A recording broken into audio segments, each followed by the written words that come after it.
It's September 11th, 1941, and another remarkable event is about to be uncovered by Arion, Rebecca, and Olly, the Retrospectors. If you search for the Pentagon in Google Maps, you'll be directed to the immense five-sided headquarters of the United States Defense Department, and you'll probably immediately notice on the map that at the very center of the complex is a Dunkin' Donuts shop. Yep, that's right. At the heart of the seat of American military power is a sweet, doughy snack shop, which was not on the plans today in history in 1941 when builders first broke ground for the construction of the massive new military HQ. And how curious it is that they did break ground on the Pentagon on this day, September the 11th, of course 60 years before the 9/11 attacks, which I don't think, by the way, was anything deliberate on the part of al-Qaeda. It's just one of those weird coincidences that on this day that they first started building what was basically a war room for World War II, was actually the same day that very sadly 189 people died in 2001. In fact, even more people would have died if they hadn't just completed some renovations, which included adding some steel as structural support. Because originally the Pentagon was designed without steel, and the reason for that was they needed the steel for the war effort. The whole concept of the Pentagon was very much dictated by the fact that FDR realized we are about to enter World War II, and our war room consists of various disparate offices spread across Washington. Yeah, before the outbreak of World War II, the Armed Forces HQ had been the State War and Navy building, which is kind of this grand Parisian-looking edifice that had been completed in 1888. And at that time, it was the largest office building in the world, with a mere 40,000 square metres of space. By the 1930s, this was no longer sufficient, and the HQ moved to the Navy and Munitions building, which was this really ugly sprawl of office blocks, desecrating the National Mall at this point. They had been thrown up in 5.5 months during World War I as temporary space, and Franklin D. Roosevelt, who at that point had been Assistant Secretary of the Navy, purposely wanted them to be ugly so that they would be swiftly dismantled when World War I ended, restoring them all to its purpose as a public park.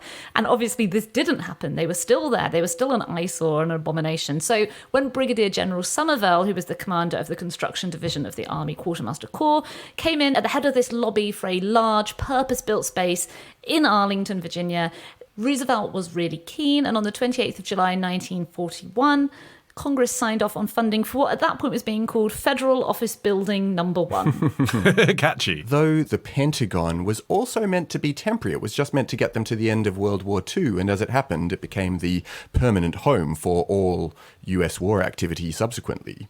I mean, it got its slightly more catchy name after head architect G. Edwin Bergstrom responded to the brief, which was a building that had to have all of this office space, but was bordered on 5 sides by roads in the original location by designing a 5-sided building. But FDR realized, rather last minute, that if they put the building exactly where they'd planned to, it would interfere with the view of Washington from Arlington Cemetery.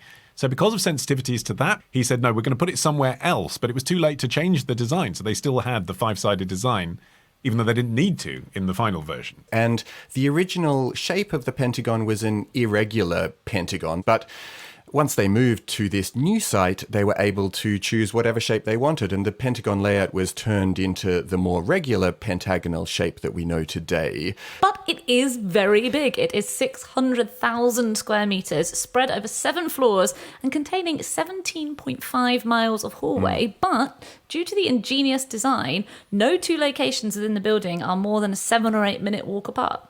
And it had all of these wonderful advantages of allowing people to get from place to place very quickly, but also the construction could be done very cheaply. And as you say, it didn't use a lot of steel because this was in short supply in World War II. And instead, it was built very largely from reinforced concrete using 680,000 tons of sand that were dredged from the Potomac River. And a lagoon was created beneath the Pentagon's river entrance. It was also an incredible project in terms of the speed at which it went up, because it was completed within 16 months. Yeah, because they had 15,000 workers on site around the clock, and it was literally being done with military precision. In fact, the project was overseen by Leslie Groves. Matt Damon's character in Oppenheimer, i.e. the man who was later put in charge of building an atomic bomb to end the war. So he did a couple of impressive jobs in this period. Yeah, I mean, it's easy to say, oh, that's how they did things then. Not like these days, it'd take years now. But contemporary reporting confirms it was seen as astonishing for the time. In December 1942, a couple of weeks before the official completion, a New York Times article about the project opened. Pointing with pride to a modern miracle of construction, the War Department announced today that its new headquarters had been constructed in 14 months, a job which in ordinary times would have required 7 years. The article goes on to say, 21,000 desks, that's going to be increased to 40,000. It mentions that communications along the, 17 miles of corridors was done via messengers on tricycle trucks. And interestingly, the article mentions there being 200 restrooms and 650 water fountains. And this in particular seems like an odd feature to mention in a fairly short piece. It's only a few paragraphs long, but it possibly speaks to a subconscious preoccupation with the fact that these were because of Virginia's Jim Crow laws mandating segregated facilities. Roosevelt himself pointed out this oddity when he was being taken on a pre-opening tour, because every single, bathroom, there were 2 sets of toilets.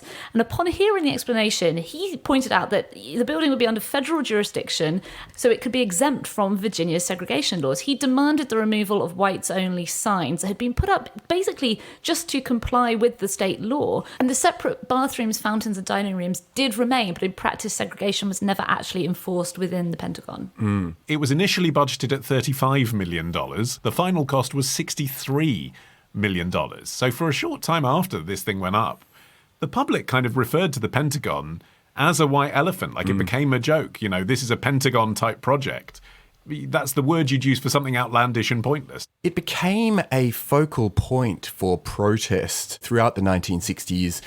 Anti-Vietnam War sentiment led people to its gates on multiple occasions, most notably on the 21st of October in 1967, when about 35,000 anti-war demonstrators participated in what was called the March on the Pentagon. And it's famous for 2 things. One, there's a famous photograph of protesters putting flowers into the rifles of the armed soldiers who were sent out to prevent them from entering the complex.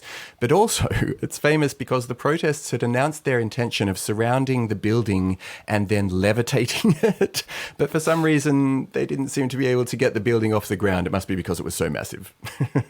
I mean, it's obviously a really iconic building for Americans, isn't it? As an international observer, it's funny, the aerial shot of the Pentagon is an iconic image. And yet, often when I see people gathered outside it, I don't recognize it as the Pentagon. Like, viewed from street level, it's just quite a boring, long building, isn't it? Because you don't see the 5 sides. You don't see the shape of it. Yeah. Well, it does have that, as you say, it does have that very recognizable shape when viewed from above. And this was something that was known to the Russians, who, rumor had it, during the Cold War had 2 missiles trained on what was at the center of the Pentagon at any given moment. And what used to be at the center of the Pentagon wasn't a Dunkin' Donuts, but was a hot dog stand.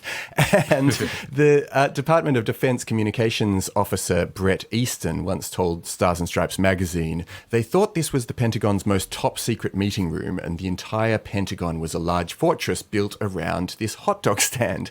Yeah, because it's like viewed from above, it looks like the most important thing that these buttressed walls yes, exactly. in the shape of Pentagon will be protecting. That's the war room. Yeah, exactly. It's actually just the place you grab lunch. Yes, that maybe each of these was sort of fortifications that led you to the very, very precious centre bit. But what Easton finished with was they thought that the officers were going to get their top secret briefings in a protected area, but really they were just going to get their lunch. It's a funny story, and I've heard as well that employees used to call it Cafe Ground Zero because of this. It kind of gallows humour. But in truth, I mean, what we now know about how Soviet spies managed to infiltrate every single level of American society and report back, there were tours of the Pentagon. I'm sure they found a way to work out that was a hot dog stand. But it's a funny idea. Yeah. Also, arguably, Dunkin' Donuts is more dangerous in a different way to that hot dog stand would have been. Tomorrow. She was an old maid. Her job was to help her father and then maybe live with a married sibling. Ditch the ads and get a Sunday episode when you join Club Retrospectors. Patreon.com/Retrospectors.